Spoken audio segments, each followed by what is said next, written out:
Zee Marathi, चर्चा ही होणारच.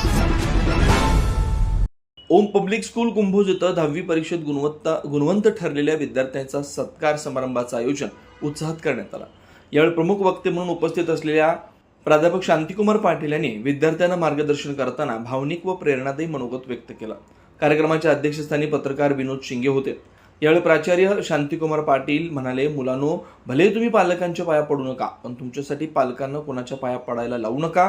या एका वाक्यातून त्यांनी विद्यार्थ्यांना शिक्षणासोबतच संस्कार, कर्तव्य आणि पालकांविषयी आदर याचं महत्त्व पटवून दिलं. विद्यार्थ्यांनी प्रामाणिक प्रयत्न, शिस्त आणि सातत्य यांच्या जोरावर यश संपादन करावं असं आवाहन त्यांनी केलं. कार्यक्रमात 10वी परीक्षेत विशेष प्रावीण्य मिळवलेल्या विद्यार्थ्यांचा पुष्पगुच्छ, सन्मानचिन्ह आणि प्रमाणपत्र देऊन गौरव करण्यात आला. यावेळी पालक, शिक्षक व विद्यार्थ्यांची उपस्थिती मोठ्या संख्येने होती. शाळेचे मुख्याध्यापक विनायक माने यांनी विद्यार्थ्यांच्या यशाबद्दल अभिनंदन करून शिक्षक व पालकांच्या सहकार्याचं कौतुक केलं. कार्यक्रमाचं सूत्रसंचालन शिक्षकांनी केलं, तर आभार प्रदर्शनानं समारंभाची सांगता झाली. कुंभोज प्रतिनिधी विनोद शिंगे.